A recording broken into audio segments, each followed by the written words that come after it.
안녕하세요. 사랑하는 성도님, 은혜의 주님이 우리와 함께 하십니다. 우리와 함께 하시는 주님을 찬양합니다. 기도합시다. 사랑과 은혜의 주님, 오늘도 저희들을 새로운 은혜의 날로 초청하여 주셔서 생명을 연장하여 주시고 삶의 기회를 주시니 감사합니다. 오늘 하루 저희의 삶이 하나님의 뜻을 이루고 또 하나님의 말씀에 순종하는 하루가 되기를 원합니다. 오늘도 말씀으로 저희들을 깨우쳐 주시고 또 깨달은 말씀에 기쁨으로 순종할 수 있는 마음과 믿음을 더하여 주시옵소서. 예수님 이름으로 기도합니다. 아멘. 네, 오늘 말씀은 민수기 10장 11절에서 36절까지입니다. 둘째 해 둘째 달 스무날에 구름이 증거의 성막에서 떠오르매 이스라엘 자손이 시내 광야에서 출발하여 자기 길을 가더니 바란 광야에 구름이 머무니라.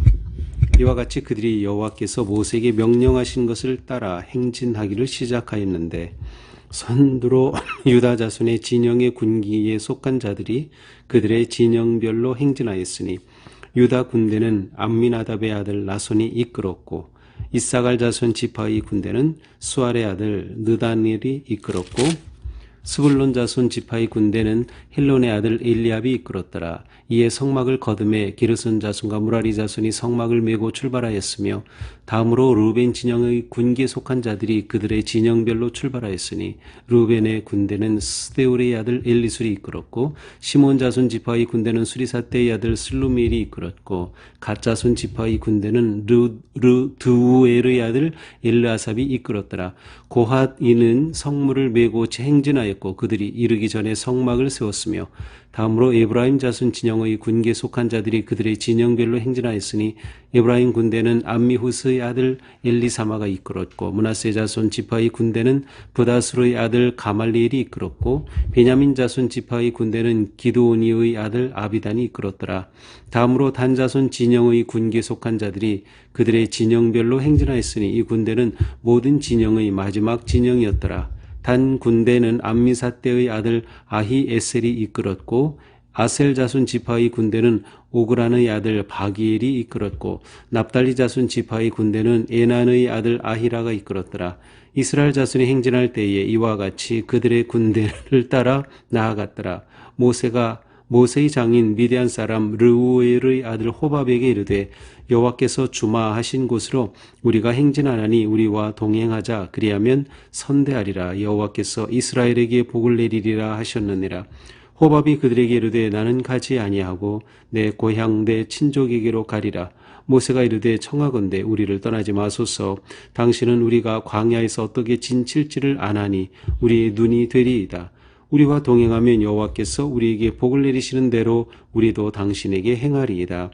그들이 여호와의 산에서 떠나 3일 길을 갈 때에 여호와의 언약궤가 그 3일 길에 앞서가며 그들의 쉴 곳을 찾았고 그들이 진영을 떠날 때에 낮에는 여호와의 구름이 그 위에 덮였었더라. 궤가 떠날 때에는 모세가 말하되 여호와여 일어나사 주의 대적들을 흩으시고 주를 미워하는 자가 주 앞에서 도망하게 하소서 하였고 궤가 쉴 때에는 말하되 여호와여 이스라엘 종족들에게로 돌아오소서 하였더라. 아멘. 자, 이제 이스라엘 백성들이 드디어 광야로 나아갑니다. 행진의 시작이죠. 사실은 이제 이미 이들은 이 시내산 광야에 와 있죠. 그들은 출애굽해서 3개월 만에 시내산에 도착하였고요. 그리고 시내산에 도착하여서 대략 한 10개월 좀 넘게 이곳에 머물러 있었습니다. 이제 마침내 하나님께서는 그들이 어떻게 행진할지를 보여주셨죠. 구름으로 또 나팔 소리로 그리고 그 전에는 이제 깃발을 준비하도록 하셨고요. 그리고 이제 그들에게 모세를 통하여 주시는 말씀에 따라서 이제 행진하도록 합니다. 자, 드디어 그들이 출발하게 되죠. 둘째 해, 둘째 달 스무날. 여기서 둘째 해는 그들이 출애굽한 지 둘째 해가 되는 해죠.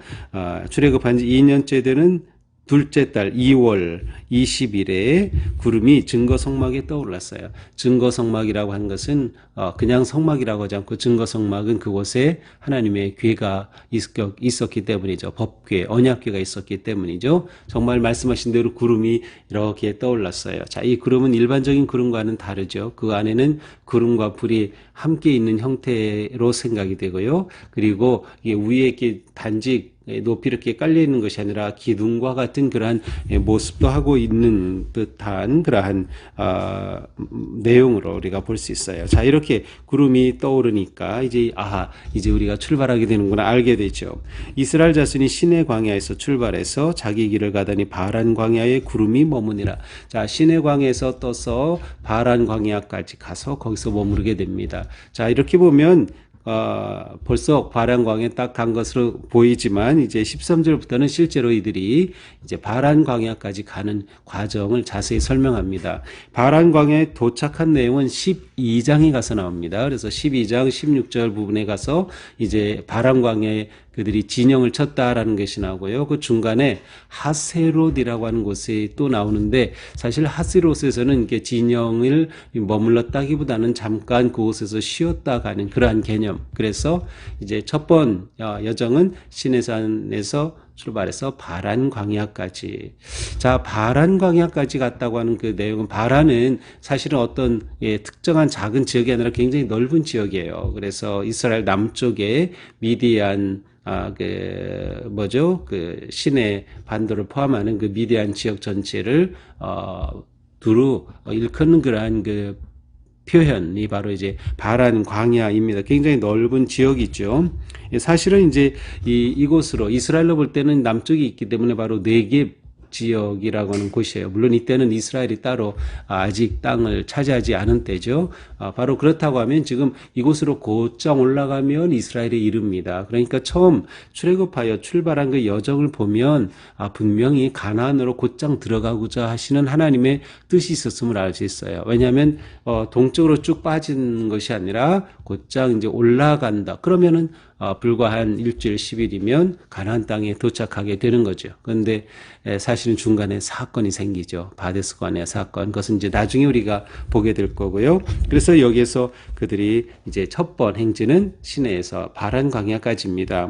자, 어떻게 갔습니까? 13절 그들이 여호와께서 모세에게 명령하신 것을 따라 행진하기를 시작하였다. 명령하신 것을 따라서. 그래서 그들은 구름을 보고 명령의 길을 듣고 나팔 소리를 듣고 그들은 보고 들으면서 그들은 행진을 하게 되는 거죠. 선두로 유다 자손이 진영이 군계 속한 자들이 진영별로 행진하였다. 자, 선두로 처음에 이스라엘 진영을 구성할 때 진을 칠 때 법궤와 그것을 가지고 있는 성막을 중심으로 해서 동쪽에 세 지파, 남쪽에 세 지파, 서쪽, 북쪽을 각각 세 지파씩 했어요. 그래서 출발할 때에도 이렇게 구성된 그 성경에 나온 그 순서대로 갑니다. 그래서 맨 동쪽에 있었던 유다 지파부터 출발하고요. 그 다음에 남쪽에 서쪽, 북쪽 이런 순서로 출발하죠. 그래서 진영별로 행진하였다. 유다 군대가 맨 처음 나옵니다. 선두에 섰죠. 동쪽 지파들입니다. 그 다음에 이사갈 자손들이죠. 그 다음 스불론 자손. 자, 그런데 17절에 보니까 그 중간에 성막을 거두고 또 세팅하고 설치하고 하는 것은 바로 레위 지파들이죠. 자, 그들 자손 가운데서 게르손 자손과 무라리 자손들이 이 골조를 움직이고 성막의 천막을 거두고 하는 일들을 맡았죠. 그래서 바로 그 일을 말합니다. 17에 이 성막을 걷어서 게르손 자손과 무라리 자손이 성막을 메고 출발해요. 성막은 메고 출발합니다. 물론 이 골조는 수레에 싣고 가게 되죠. 다음으로 루벤 진영의 군계 속한 자들이 그 다음 이제 남쪽 진영입니다. 그래서 루벤, 시므온 자손, 갓 자손이 또 가게 되죠. 자, 그런데 그 다음에 중간에 고핫 역시 레위 지파 사람이죠. 그들이 성물을 메고 행진하였어요. 성물이라는 것은 성소 안에서 그 제사를 드릴 때 필요한 또 분향하는 떡상 이러한 그 향단 이런 모든 것들을 의미하죠. 이것을 메고 또 행진합니다. 그들이 이르기 전에 성막을 세웠으며, 자, 성막을 모든 이스라엘 지파들이 다 오기 전에 먼저 성막을 설치했다. 하지만 앞에 이미 유다 지파와 그 다음 남쪽 지파들이 갔기 때문에 시몬, 루벤 갓 지파도 갔어요. 그래서 그들이 가고 성막을 설치하고 그 다음 또 이제 서쪽 지파들이 가겠죠. 그렇습니다. 에브라임, 므낫세, 베냐민 지파가 가게 됩니다. 자, 그 다음으로 이제 마지막으로는 북쪽 지파가 가겠죠. 단 지파, 아셀, 납달리 자손. 자, 맨 끝에 가지만 굉장히 중요합니다. 왜냐하면 맨 뒤에 있기 때문에 후방을 잘 지켜야 합니다. 뒤에서 혹시 누구라도 공격해 오든지 하면 굉장히 위험하죠. 이 뒤는 언제나 자칫하면 허물어지기 쉬운 것이에요. 그래서 여기에 아주 강력한 나중에 보면 강력한 군사를 가졌더니 단 지파들이 맨 뒤쪽에 배치되어 있는 것을 알 수 있습니다. 자, 이렇게 해서 그들이 이 진영으로 쭉 나아가게 되죠. 자, 이때 29절 모세가 모세의 장인 미디안 사람 르우엘의 아들 호밥에게 이르되, 자, 그가 그의 장인 호밥을 만났습니다. 그에게 요청하죠. 여호와께서 주마하신 곳으로 우리가 행진합니다. 주님께서 약속하신 곳으로 우리가 지금 행진하는데 우리와 동행하자. 그리하면 선대하리라. 우리와 함께 가십시다. 그러면 우리가 잘 선대해 드리겠습니다. 여호와께서 이스라엘에게 복을 내리실 것입니다. 그러자 이 호밥이 대답하죠. 나는 가지 아니하고 고향 친족에게로 가리라. 그러자 모세가 또 요청합니다. 청하건대 우리를 떠나지 마소서. 당신 우리가 광야에서 어떻게 진칠지를 아나니. 자, 이들은 지금 광야로 들어가서 진을 쳐야 하는데 물론 이때는 40년이 될 거라고 생각은 안 했을 때예요. 이때는 곧장 북쪽으로 올라가면 된다고 생각했으니까 그렇게 오래 걸리진 않을 거라고 봤을 것 같아요. 그런데 광야에서 어쨌든 이들이 진을 치고 해야 되는데 광야를 잘 모르죠. 그런데 모세의 장인 이 호밥은 바로 이 광야 사람이에요. 미디안 사람. 그러니까 어떻게 진을 쳐야 하는지 지형도 잘 알고 또 모든 방식을 잘 하는 거예요. 그 도움이 필요했던 거죠. 그래서 우리와 함께 가십시다라고 요청한 겁니다. 우리와 동행하면 여호와께서 우리에게 복을 내리시는 대로 당신에게도 행하리이다. 우리와 동행하면 우리가 당신에게도 잘 그렇게 대해드리겠습니다라고 요청하죠. 자, 여기서 우리가 이제 호밥이라고 하는 이 사람에 대해서 잠깐 좀 볼 필요가 있는데, 왜냐하면 성경에서는 모세의 장인 이름으로 세 사람이 등장합니다. 그 중에 르우엘로 등장하기도 하고 또 이드로로 등장하기도 하고 호밥으로 등장하기도 합니다. 이제 오늘 말씀에서는 르우엘과 호밥이 동시에 등장하면서 르우엘은 호밥의 아버지로 또 나와 있어요.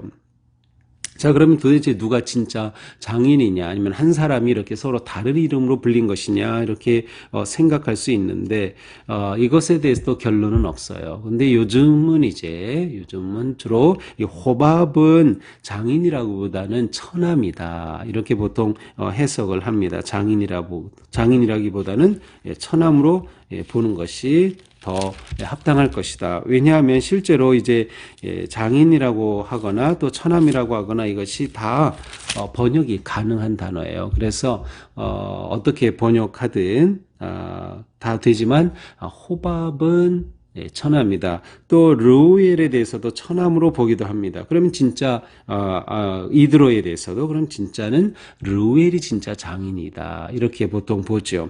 자, 그러나 우리는 어쨌든 성경에서 특별히 이제 이렇게 우리가 이제 보게 되는 것은 실제로 사사기 1장 16절에 가서 보면 또 이 이름이 등장을 해요. 이것을 보면 일단 우리는 호밥에 대해서 장인으로 이렇게 나오는데 처남일 수도 있다. 이렇게 좀 뭐 그 정도로 보면 좋을 것 같고요. 자, 그러면 모세이란 요청에 호밥이 허락하고 동행했을까 안 했을까? 그것은 잘 몰라요.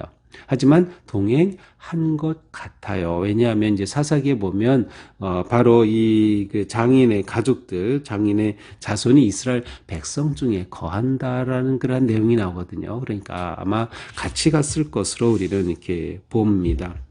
자, 그들이 이제 이렇게 여호와의 산에서 떠나서 33절 3일길을 갈 때 여호와의 언약궤가 그 3일길에 앞서가며 그들이 쉴 곳을 찾았고, 자, 그들이 3일길을 갈 때에 여호와의 언약궤가 3일길을 앞서갔다. 자, 이것은 좀 이해하는 것이 좀 쉽지 않죠. 왜냐하면 언약궤가 3일 갈 거리를 먼저 앞에 간다는 거예요. 언약궤. 그러니까 천병과 같이 이제 군대의 천병 맨 앞에 천병이 지뢰가 있는지 이런 거 살피고 하면서 이제 길을 이끌어가죠. 전투할 때. 그런데 천병과 같이 이 법궤가 맨 앞에, 그런데 3일 길을 먼저 간다. 이것은 모두가 다 그렇게 가지는 않았을 거라고 확신을 해요. 왜냐하면 실제로 이 진영의 출발을 보면 법궤가 있고 바로 그 뒤에 따라서 이렇게 가거든요. 그리고 실제 그 규정에 보면은 여호수아 3장에 보면은 법궤와 그 유다 지파의 진영 간에는 2000 규빗이 떨어져야 한다. 우리 식으로는 대략 1km가 조금 안 돼요. 그래서 대략 1km 정도 떨어진 그렇게 저 앞에 눈에 보이게 가는 거죠. 그런데 3일은 아닐 것 같아요.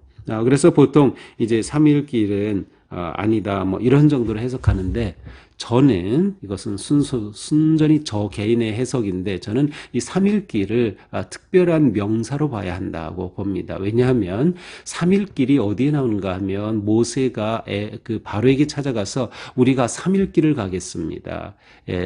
출애굽을 요청할 때 우리가 3일길을 가서 여호와께 제사하려 하오니라고 계속 말해요. 3일길은 사실은 사흘간 가는 거리라는 의미라고 보기보다는 제 생각에는 하나의 고유명사예요. 그래서 3일길은 이스라엘 백성들이 하나님의 약속의 땅으로 가는 그 과정, 그 길, 그 시간 전체를 포함하는 의미다. 저는 그렇게 봅니다. 그래서 이 3일길을 명사로 보면은 전혀 문제될 거 없어요. 그들이 3일길을 갈 때 그들이 바로 가나안을 향한 길을 갈 때에 언약궤가 그 3일길에 앞서가며 그들이 광야길을 가는 그 길에 앞서가며라고 하는 그러한 의미로 보면 전혀 손색이 없죠. 그리고 제 생각이 저는 옳다고 생각해요. 근데 어디에서도 이렇게 해석한 곳은 없어요. 제 생각이 문득 떠오른 거예요. 그래서 3일길을 명사로 보면 좋겠다라는 것이죠. 자, 이제 마지막 35절 36절은 모세의 기도입니다. 이렇게 그들이 출발하면서 모세가 말하되 여호와여 일어나사 주의 대적들을 흩으시고 주를 미워하는 자가 주 앞에서 도망하게 하소서. 주의 대적들을 흩으시고, 그러니까 주님께서 이제 우리가 출발할 때 있죠. 출발할 때 주님께서 우리 함께 하셔서 앞에 있는 대적들을 흩어주시고 우리가 평안하게 하시고 우리를 미워하는 자가 대적들이 있을 때 우리를 지켜주소서라는 그러한 것이죠. 그래서 그들을 주 앞에서 도망가게 하소서. 또 36절 괴가 쉴 때는 이제 진영에 머무를 때는 여호와여 이스라엘 종족에게로 돌아오소서. 이스라엘과 같이 머물러 주시며 함께 하소서라고 하는 모세의 간절한 기도입니다. 자, 이러한 그 내용을 보면 이제 오늘 내용은 실제로 첫 번 이제 광야 행진에 관한 내용이고요. 그리고 행진할 때 실제로 그들이 어떤 대열로 움직였는가를 보여줍니다. 그래서 맨 앞에 법궤가 있고 그 다음 유다 지파, 이사갈, 스불론 지파, 그 다음에 레위의 게르손 지파와 무라리 지파가 중간에 껴요. 그래서 바로 성막을 이동하는 것이 그들에게 임무가 주어지고요. 그 다음 두 번째 지파인 르벤, 시몬, 가 지파가 있고 그 뒤에 이번에는 고핫 자손이 성물을 가지고 이동을 합니다. 그리고 나서 그 뒤에 이제 서쪽의 지파, 북쪽의 지파가 있어요. 자, 이렇게 보면 행진할 때에도 맨 앞에 법궤가 서고 중간에 성막과 성물이 들어가요. 그래서 그 진영의 중심에 항상 성막과 성물이 있다라는 것을 보여줍니다. 자, 오늘의 말씀을 우리가 쭉 보면서, 자, 이들이 광야길을 떠나죠. 우리에게 이 광야길은 곧 믿음의 길입니다. 그래서 광야를 걷는 믿음길을 어떻게 잘 걸어갈 수 있을까? 이 말씀을 보면서 우리는 알 수 있어요. 가장 중요한 것은 우리에게 믿음이 필요하다. 어떤 믿음? 하나님이 우리와 함께 하신다는 믿음입니다. 그들은 광야길을 갈 때 법궤를 앞세웠고요. 중간에 성막과 성물이 있음을 볼 수 있어요. 하나님이 우리와 함께 하신다. 우리의 믿음의 여정은 하나님과 동행하는 길입니다. 하나님과 동행하는 길이에요. 하나님은 우리와 함께 하시죠. 또 우리도 서로 함께 한다는 것을 우리는 잊으면 안 됩니다. 하나님과 동행하는 길이다. 자, 두 번째로 우리는 하나님이 인도하시는 길이라는 걸 알 수 있어요. 하나님께서는 친히 구름으로 또 나팔 소리로 또 불기둥으로 또 깃발로 모세에게 말씀을 통해서 인도해 주셨습니다. 하나님이 인도하신다. 그러므로 우리의 광야 길을 걷는 승리의 방법은 하나님의 인도하심을 잘 따르고 순종하는 것이죠. 이것이 굉장히 중요한 길이에요. 우리의 믿음의 길은 그러므로 동행의 길이면서 따르는 길이다. 순종의 길이 되어야 한다는 것을 알 수 있어요. 또 세 번째로 우리에겐 팀워크가 아주 중요하다는 걸 알 수 있어요. 팀워크. 그것은 우리가 하나가 되는 거죠.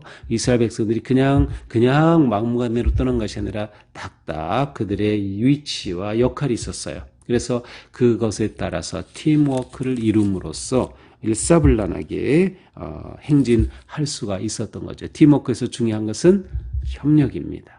우리는 마음을 열지 않고서는 협력할 수 없어요. 나를 내려놓지 않고서는 협력할 수 없어요. 나 혼자 다 하려고 하지 말고 함께 나누어 하고 기쁨도 함께 나누고 또 어려움도 함께 나누는 삶이 바로 우리의 믿음의 삶이에요. 그래서 신앙생활이 중요한 거예요. 하나님과 함께하고 또한 우리가 서로 한 마음이 되어서 어려울 때 손잡아주고 위에서 기도해주고 또 기쁠 때 함께 축복해주고 또 좋은 일, 선한 일 함께 동역하는 것이 우리의 믿음의 삶이다라고 하는 것이죠. 또한 우리는 우리의 이러한 여정 속에서 사용할 수 있는 자원을 최대한 활용해야 합니다. 특별히 인적 자원이죠. 호밥이라고 하는 처남 혹은 그 장인 어른의 동행을 요청한 것은 그들이 가지고 있었던 광야에 대한 그러한 경험과 지식이 굉장히 중요했기 때문이죠. 우리가 신앙생활 할 때에 우리는 하나님께서 서로에게 주신 은사가 있어요. 그래서 이 은사를 잘 활용하면서 우리에게 주신 그 자원을 온전히 활용해야 한다라는 거죠. 자, 우리의 나아가는 이 길은 무엇보다도 믿음의 군사입니다. 그래서 오늘 말씀에 보면 군대라고 계속 표현하고 있어요. 무슬론 스불론 자손 지파의 군대, 시몬 자손 지파의 군대. 우리는 군사다. 주님의 군사라는 거죠. 군사는 전쟁을 항상 염두에 둡니다. 영적 싸움이죠. 우리의 믿음의 길에서도 마찬가지예요. 우리는 영적 군대입니다. 믿음의 군대예요. 하나님이 주인이 되시고 사령관이 되시고 우리는 주시는 말씀의 전략과 뜻을 완전히 순종함으로써 승리하게 되는 것이죠. 자, 이렇게 이스라엘 백성들이 이제 광야 행진을 하게 됩니다.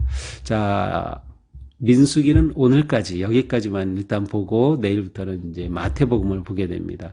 이제 광야 실제 이제 여정 가운데 또 많은 일들이 일어납니다. 이것은 또 우리 마태복음 보고 또 다시 이 민수기로 돌아와서 보게 될 겁니다. 자, 내일부터 또 다시 마태복음 새롭게 볼 텐데 우리 계속해서 우리 묵상을 통해서 올해도 우리의 믿음의 삶을 잘 세워가고 우리의 광야길, 믿음의 길 승리하는 그런 복된 삶이 되기를 축복합니다. 기도합시다. 주님 감사합니다. 오늘 또 우리에게 새날을 주시고 또 말씀으로 깨우쳐 주시고 새 힘 주시니 감사합니다. 우리가 가는 이 믿음의 길 하나님과 끝까지 동행하게 하시며 또 하나님을 더욱 의지하고 순종하고 따르게 하여 주시며 또 서로가 협력하여서 우리의 이 믿음의 길이 복되고 또 기쁘고 또 승리하는 아름다운 길, 천국의 길 되게 하여 주시옵소서. 예수님 이름으로 기도합니다. 아멘. 네, 오늘도 주님의 은혜와 사랑 안에서 우리 삶이 더욱 복되고 아름답기를 축복합니다. 사랑합니다.